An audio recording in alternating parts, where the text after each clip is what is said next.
Welcome back, ladies and gentlemen. We've got more speedrunning action coming right up. Shift just blessed us with some bikini bottom action, some cruise boosting. It was a lot of fun. And now we've got Torje coming up with an any percent run. Torje, what is going on? What's been happening in any percent?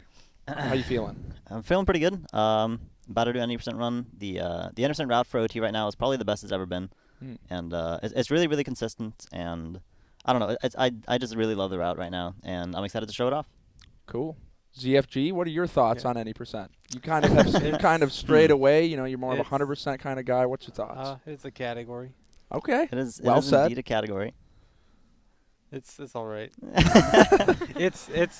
I may have issues with the category, but I think it is super cool that it's possible at all. Sure. To do what is possible and how things have gotten to that point where everything is possible and that. So it's actually really cool that it is what it is. Yeah. At this point, the run is not RNG dependent, right? Like I know that there was a period where you had to get the nut, but now it's not really about the nut. Can you explain that a bit, Torje? Yeah, there was a period between like 2016 or like early 2015 when I started running the game until like middle of 2016. There was a run that did the same kind of glitch, GIM, to obtain the bottle that we need for Wrong Warp. But it was very heavily RNG dependent because you needed to kill an enemy, and that enemy needed to drop a nut, which isn't 100% consistent. It was like a 23 point something % chance, and then that nut also needed to land in the same spot, or in like a specific spot. But I think it was during SGDQ 2016 where Skater found a strat that had the same outcome, but it was not RNG dependent at all, and it was also faster. So. And that's what's being used now? Yeah, that's what's being used right now.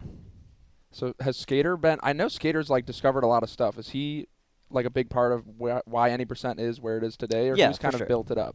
Yeah, Skater's found a lot of strats for 90%. He's also found the Instaclip setup that's been used for like years and years. Yeah, he's found a lot of stuff for sure. Put in a lot of work. Cool. Well, what about 100% for you? What are your thoughts on extending it a bit? I mean, I've been doing 100% lately, and it is really fun. I'm curious to see how my consistency develops, because I've only been doing like really like high risk, low reward kind of strats at 90%. Right. And I kind of have to adjust my playstyle for 100%, but I feel like it's going pretty alright, and I feel like I can push my time like at least 420, 415-ish. That'd be pretty hot. Yeah. Yeah, that'd be cool. Cosmic. I used to play OOT like 6 years ago. Okay. That's cool. All right. Same. So I know some stuff. It's pretty fun. The thing about OT is just it's so punishing.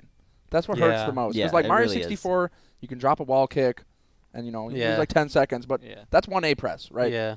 OT, you miss an A press, it's a reset. Yeah. It's like 4 minutes lost. Even the worst thing that happens in Mario is like you die and you lose 30 seconds, 45 maybe. Yeah. I guess the worst thing would be like dying in THIK, which is like a minute and a half lost. Yeah. And that would be a reset. But then like OT, there's things where you miss one frame and then your run's over, or you lose 10 minutes or whatever. Like your route is impossible. Yeah, like you miss Wrong Warp by a frame, you go late, you have to like... And then you press the reset button. Yeah. That's your only option. You don't miss the reset button. You always press that on time. Resetting and starting a new run is faster than trying to do anything else than Wrong Warp. Yeah. So.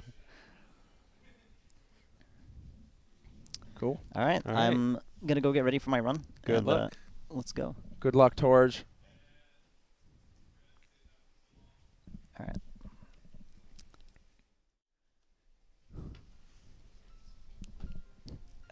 This is going to be sick. So fast.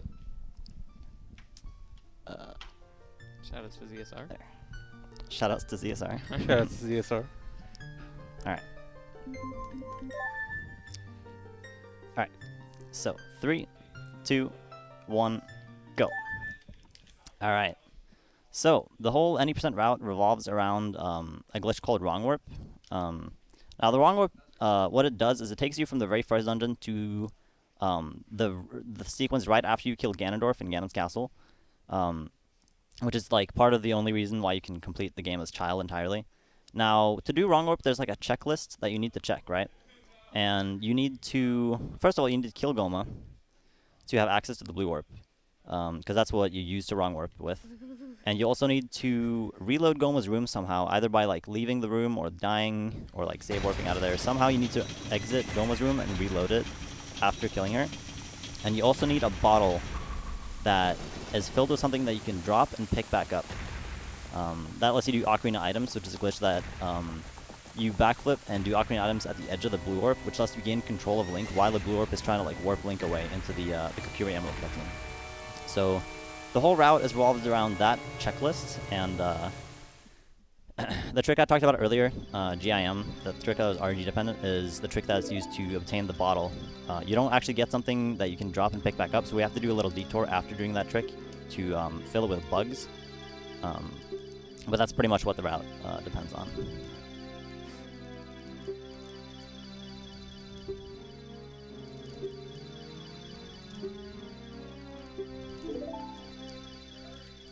Yes. GIM, huh? Go ahead.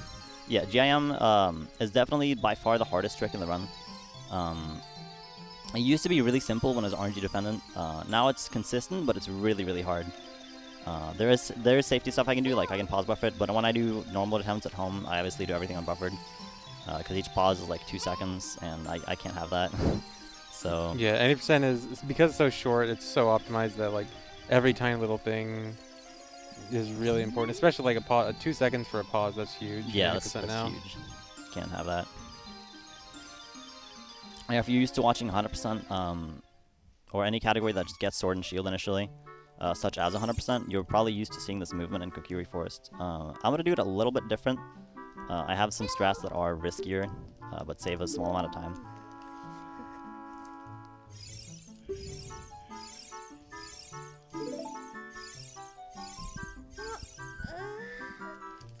Yeah, so you see, Torje's also playing on the Japanese version. That's for faster text. Yeah. Text in this game just goes much faster on Japanese.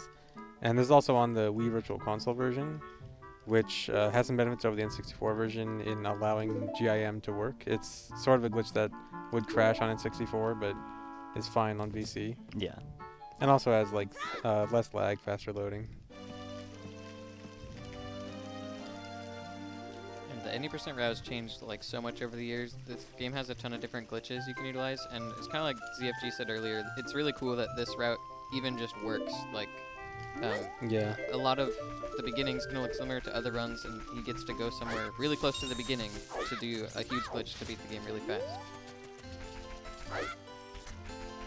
So the beginning of the run, fairly standard. Just collecting some rupees, grabbing the sword and shield. Just get the sword and go to the shop and collect 40 rupees on the way there. For general movement, you'll see mainly backwalking and side hopping. Backwalking is fastest. Backwalking and side hopping are generally fastest forms of movement. Which one you want depends on certain circumstances. Backwalking is easy and consistent. Side hopping, you kind of need to get perfect side hops to really make it worth it. But it's good for like if you need a turn. Like for example, he's gonna backwalk here, and then he's got a turn. Side hops are really good.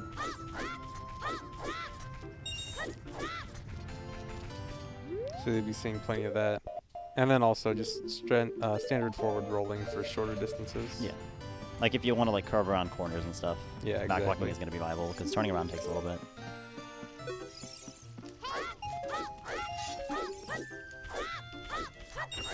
Cool Something little movement here. Yeah, really cool about this game is how backflips and side hops go set distance, so you can just find cool movement like that.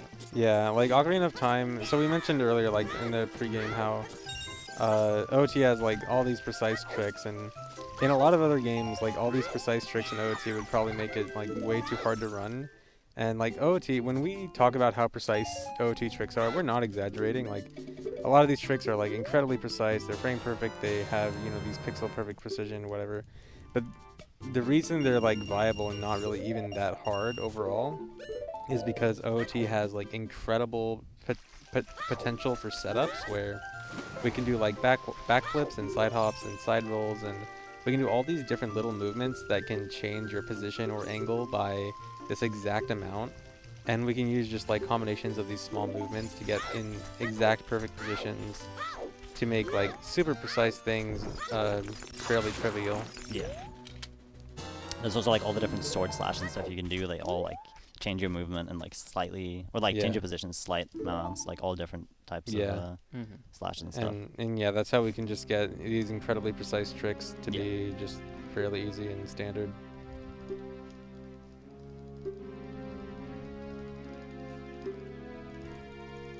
So once he gets in the Deku Tree, you want to get to the basement, which normally you climb all the way to the top and you gotta break the web, but he has a neat little way he's gonna get there even faster.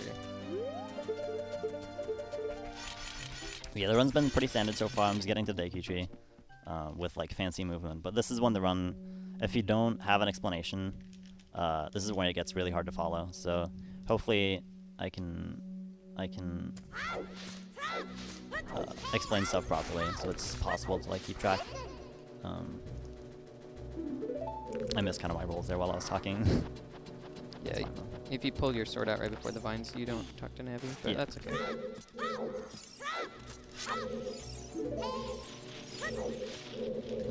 So right here you got a glitch called Infinite Sword Glitch, where he did a crouch stab and interrupted it by using Navi to check the Skulltula. So now his sword is swinging infinitely, and if he shields damage in midair, he'll just stay in midair, which will be shown in just a second.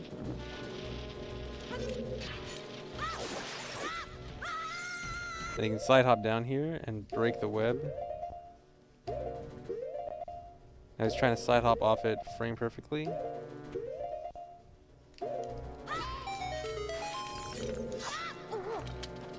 That's a very precise setup so that he can do this. Another frame perfect input. Yeah, if everything goes well, he's going to grab the vines right as he gets hit by an enemy down here. And he's going to clip out of bounds. And now, when you're out of bounds for a while, your camera kind of gets stuck, and he's going to use this stuck camera to do a glitch where he goes in bounds and goes back and climbs the vines again. But he'll be able to, he won't completely get out of the water state. You'll see the camera's kind of weird right now. He's kind of in the water, but kind of not. He has like his dive meter Yep. still and stuff. And he just grabbed those nuts and didn't get the animation for picking it up. And that's because he was still partially in the water. Yeah. When you grab an item in the water, he's not supposed to actually pick it up until he resurfaces in the water. But Torje hasn't resurfaced yet.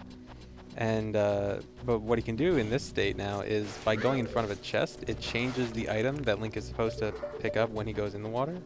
So he's going to go up here, and there's a chest conveniently up here. Going to go in front of it. Just has to go in front of it. Doesn't have to open it. Then go in the water and pick up the item. A compass, Nice. but not Really need that. actually a compass. Yeah, and that's actually blue potion. Whoops. Whoops. Just gonna show this cool skip one more time. It was so Yeah. cool. It's so cool that I wanted to show it off twice. Well, it went so well the first time. Don't do me like this.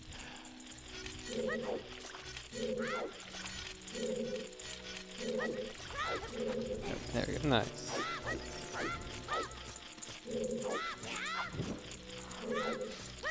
You can do a little trick there to like backflip just on the tip of the ledge and then jump slash to get that flame on the torch or on the stick. Yeah. I also need to pick up nuts there because I didn't actually get the nuts earlier. I changed them into the bottle. You'll notice he's a pretty low health, but that's actually on purpose Yeah. because he needs to do a death warp. Basically, he wants to get in Goma's room and kill Goma, but to do the glitch that he needs to do, there's this big stone slab that comes down when you walk in the room, and he needs that to not be there. The only way to get rid of it is to leave the room, and so he's gonna do that by dying. Yep. This thing is coming down right now. Blocks it. Yeah. Because we need a way to walk from the blue warp in the middle to that door in the back. And that stone slab right there is in the way.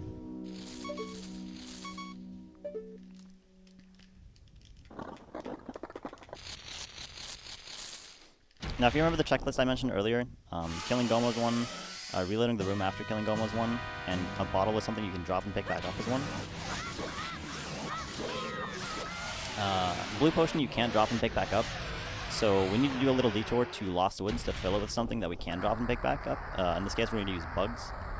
So right now, I jump slashed into Goma there, and I also died on the same frame that I killed Goma. So right after this cutscene, Link is going to die, and I'm going to exit the Deku Tree and go to Lost Woods. And that does two things. It lets us get to Lost Woods really fast after killing Goma, and also reloads the room, which we need for the run work. So it's kind of convenient in that sense.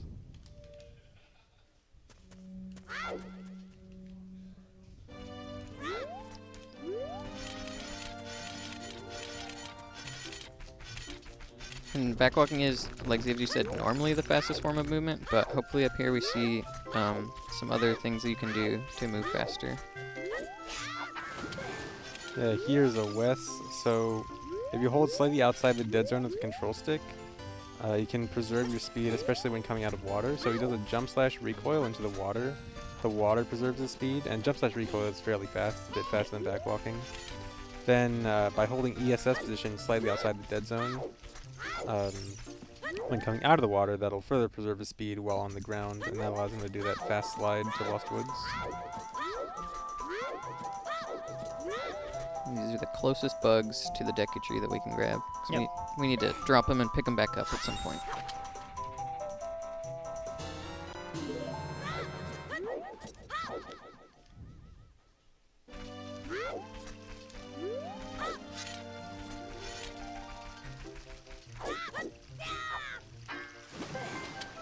And here's that same Wes from earlier. There's that tiny little gap that it doesn't even look like you should be able to go over it, but Yeah. he had to like turn the perfect amount to get over it, so that's what messed him up.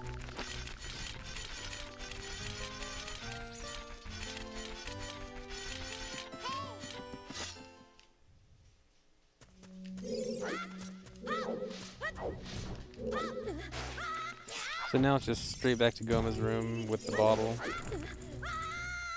Yep, the checklist is completed, so all we need to do now is do wrong work.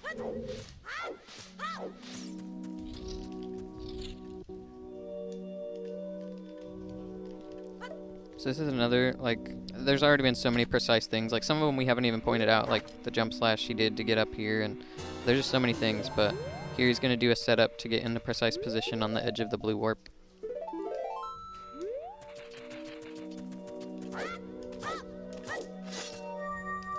So now he's doing Ocarina items on the edge of the blue warp. This allows him to... Nice song. This allows him to gain control and move around while the game is trying to start the Kokiri Emerald cutscene. And so he's going to try to leave the door on exactly the right frame. And he's in Ganon's castle. Yep. Yeah. So the reason that works is when the game tries to play the Kokiri Emerald cutscene there, what it does is it adds an offset of 5 to the exit that the game puts you in. And usually the exit you would be put in is Kokiri Forest, so it would do Kokiri Forest plus 5. But when you exit the room there, on the same frame it tries to do that, it overwrites the entrance that you're coming from. So instead of doing Kokiri Forest plus 5, it does Deku Tree Basement plus 5. Now, usually in areas that have a cutscene, plus 5 results in a cutscene in that area, but Deku Tree Basement doesn't have a cutscene, so instead it just it essentially just adds 5 to the entrance table itself, and 5 slots down happens to be closest to Ganon's tower interior. Yep. And the game's internal entrance table, it's like sort of ordered in some sort of way, but not generally what you would think. Yeah. And it just happens to be that right below Deku Tree is Ganon's castle. Yeah, it's a crazy interior. coincidence. Yeah, it's super coincidence. Super lucky. So you might think all we have to do now is run down the tower and fight Ganon, but we can even do better than that. Well, give me a second. Yeah. Okay. If the rocks cooperate. And he says cooperate.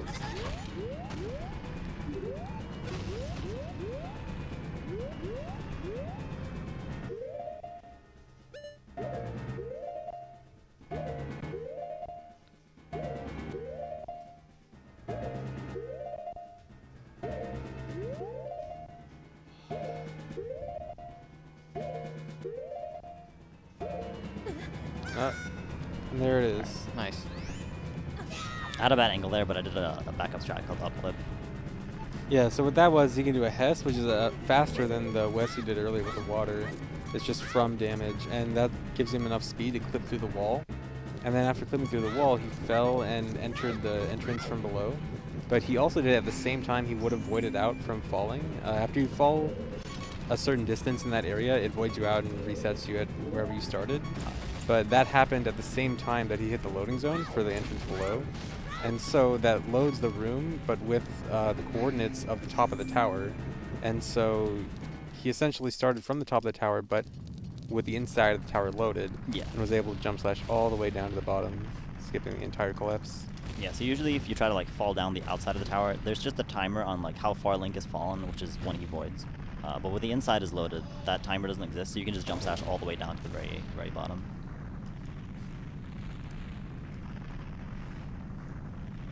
Now this cutscene is actually pretty interesting. There's an RNG factor in this. This is like the only RNG factor in the whole run.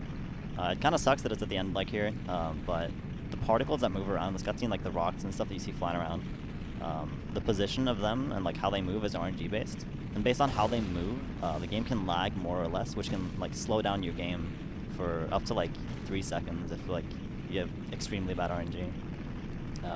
It's never killed a run yet, but it will probably happen one day.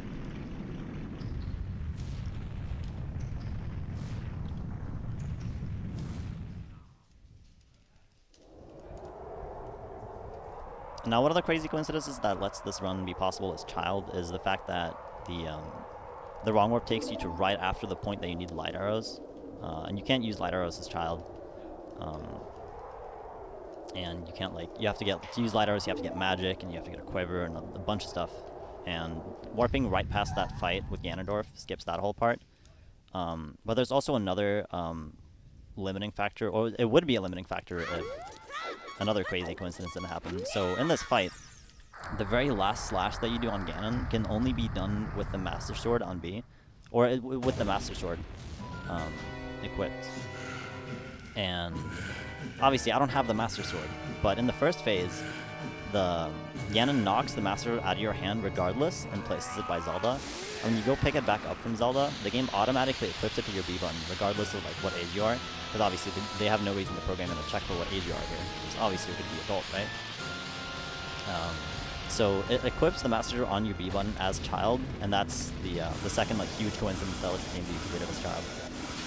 If that Master Sword didn't get knocked out and equipped onto you after the first phase, then it also wouldn't be completable this way.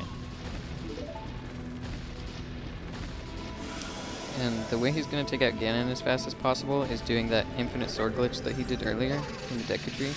And like DFC said, the sword is like swinging constantly now. I guess it's the stick, infinite stick glitch. But what happens when you do those crouch stabs, it's actually called power crouch stab because it stores the damage from the attack that you last did. Yeah. And you did a Deku Stick jump slash at the start of the fight, and so that does the same damage as a Master Sword jump slash. Yeah. So it's like infinitely doing Master Sword jump slashes. Yeah, and also for the first phase of the Ganon fight, normally all your weapons are reduced to 1 damage, with 2 exceptions, Master Sword and Deku Stick, because you shouldn't be using Master Sword for the first phase of the fight, and you shouldn't be using Deku Stick either because you should be adult. Yeah. And that's how the Deku Stick was able to get him down in only 3 hits. It Yeah. only was supposed to take 10. And then that's the second phase of Ganon. Yeah, so when you do ISG, because you start it with a crouch stab, you get the damage value from the power crouch stab, and it just does that damage over and over. So this final slash is coming up, time is coming up here, and this final slash wouldn't be possible if the game didn't equip Master Sword on B. And that's time. Nice. GG. Alright, GG. That was fairly solid, actually. I didn't really mess up too much. Like I didn't mess up like anything huge, so I'm pretty happy with that. It's good. Yeah, you got collapse skip. That if it didn't look hard, that trick is insanely hard. Yeah. Yeah, that was really good. Crazy hard. But yeah, thank you guys for watching this crazy set of coincidences. All right, come on over to the couch, Torje, and we'll have Simply ask you some things, I think. All right. Come on over, Torje.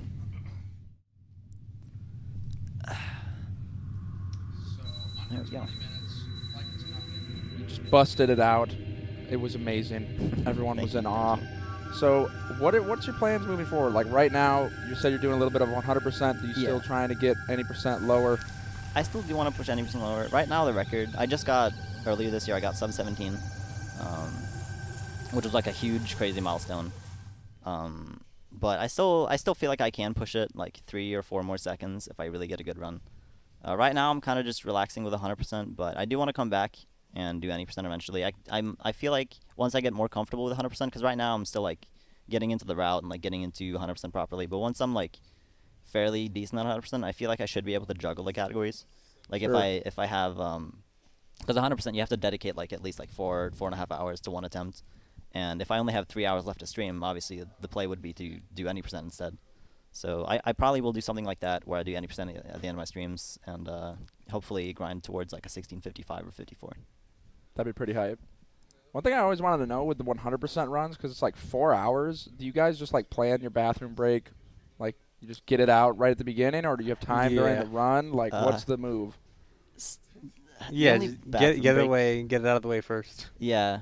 If you don't get it out of the way first, there's like one cutscene, like the Nocturne cutscene, where you might have a chance, but you Yeah. basically have nothing. Yeah. That you pretty much found a skip for all the cutscenes, and that's the one Yeah. drawback. Yeah, yeah. So are you sipping on anything during the run, or is it just like Oh yeah, I've always got my hydration juice next to me. scary game? Yeah. Are you keeping it? Impressive. Cool. Well, thank you for the run, Torje. Up next, of course, we've got Super Mario Maker 2, and this time we're doing expert mode, endless. So it's going to be extremely crazy. It's going to be jam-packed. There's going to be Mario going on, and it's going to be wonderful. So thank you guys for watching. We have a short commercial break, and we'll get right into it. Peace.